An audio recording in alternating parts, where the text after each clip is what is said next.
It's called the doc string, short for documentation string. Position is special, so it must be in this position. So the first string in the definition of the function. So if you put any other line before or after, it's so any line before, it loses its special meaning, and you get no doc string. And the difference with a comment is that it's not ignored. So comments are just ignored by the interpreter, whereas doc strings are part of the program and so are loaded into memory.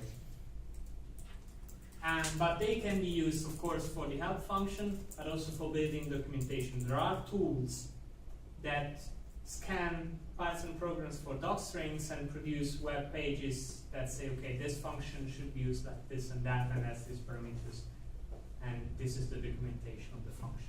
So it is a very common practice in the Python world to put documentation on the functions there and then to generate online help based on the doc strings.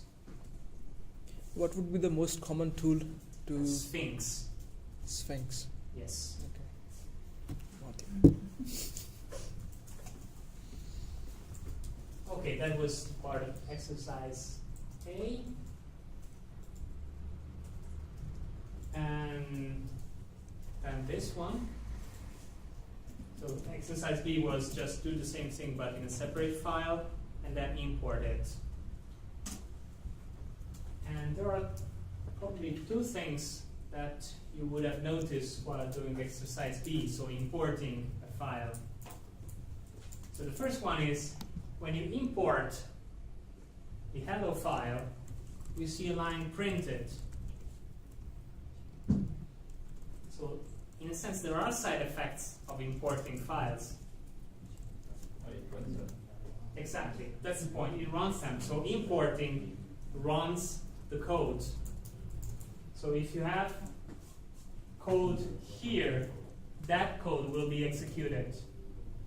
So function definitions are, of course, executed, but all they do is defining functions. So no other effect.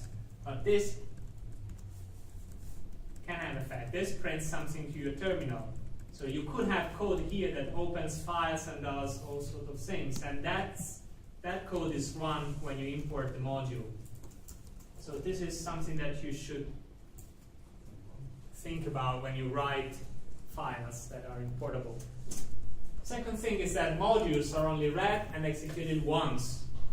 So if you type import hello again, you will not see that same line. So I'm not sure I have hello here. Okay, I have an error in the file.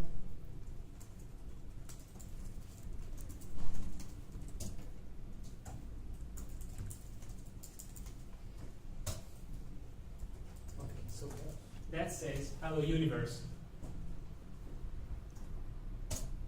I type this again, no result. So modules are only read and executed once. So what does the import actually do? Like it takes the function and puts it in Takes the file the file. and executes it in the context of the current interpreter. It does not make a copy of it somewhere. No. Or it's fine.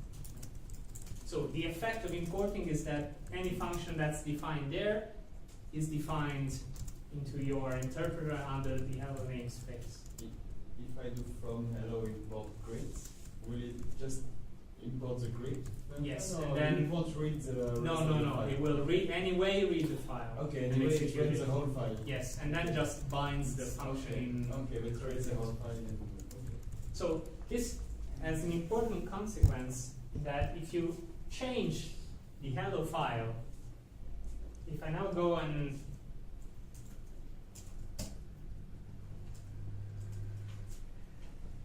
change the hello file and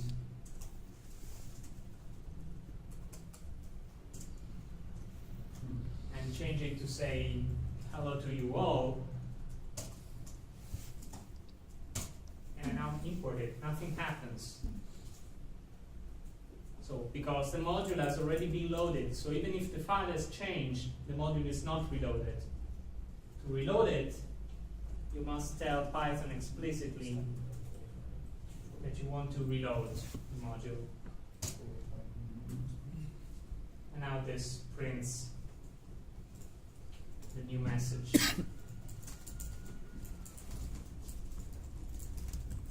The other thing to know about modules is that modules are so-called namespaces. So when you import a module, any function defined in that module will be available in your Python script, but you need to prefix the name of the function with the name of the module.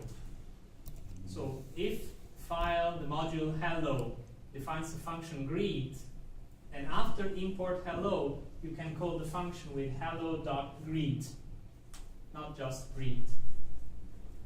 If you want to dispose of the prefix, you have to use a different syntax. So from module, import the function you want.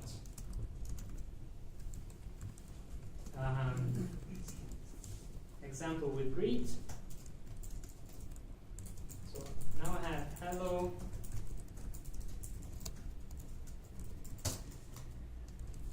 Okay. I want to call this function greet without a prefix. So I need to do from hello import greet. And now I can greet unhindered.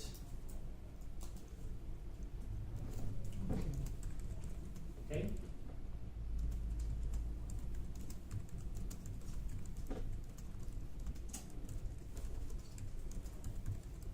Back to defining functions.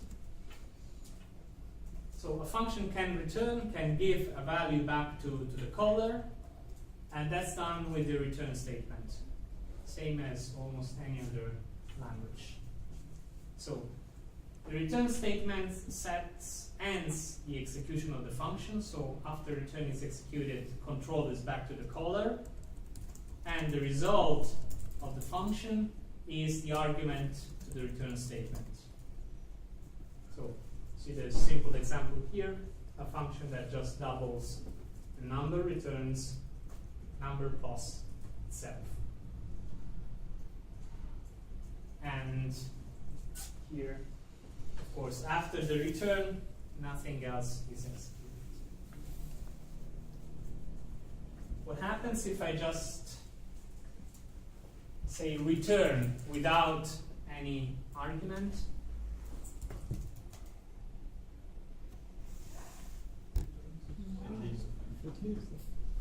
Leaves the function and returns something.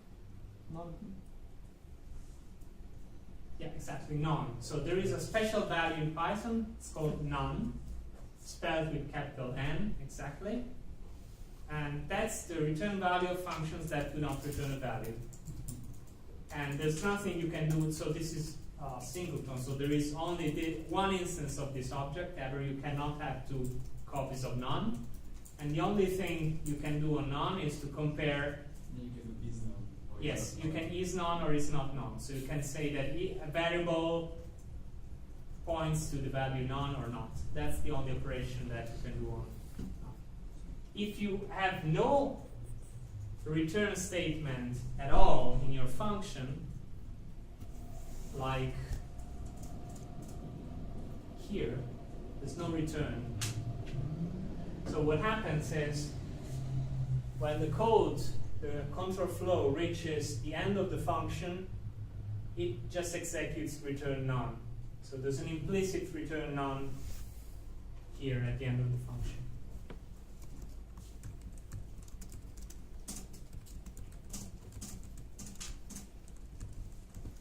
Okay, let's start with something else. Conditionals: if, elif, else. So same syntax as other languages, same meaning. If the expression is true, execute the block. Else, if. So else if is abbreviated elif, and else. So else else if, and else are optional. You can omit them.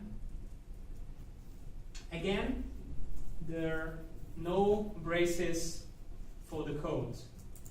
So the code that is executed after the if the if is true, is what follows the if and is indented.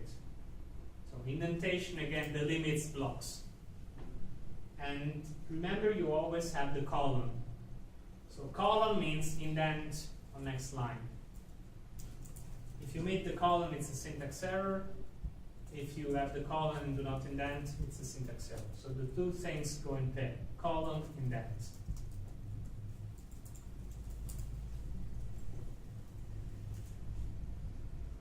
Questions? Where's the end if?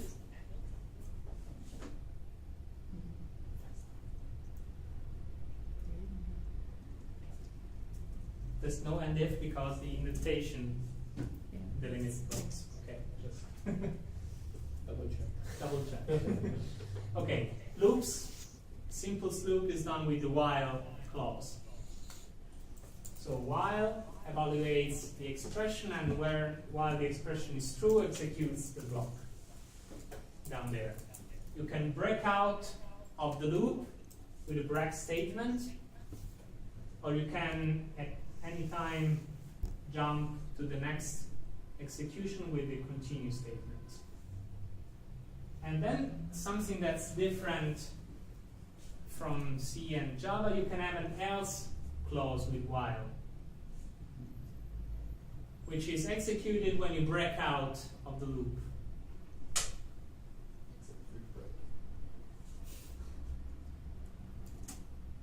Okay. Yeah. Yes. The break is not, it is also with an indent, right? Because it's part of the body of the while. Yes.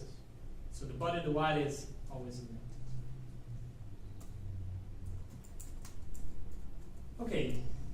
Now, just add a simple conditional to the hello greet function and modify it to say welcome back instead of hello if the name is your name or any other name you like.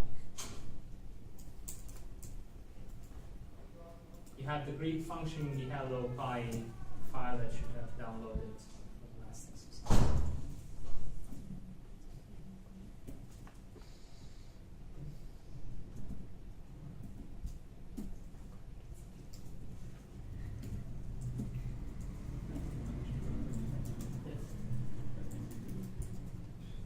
Just It was 10 minutes should be more than enough. 0, 5 or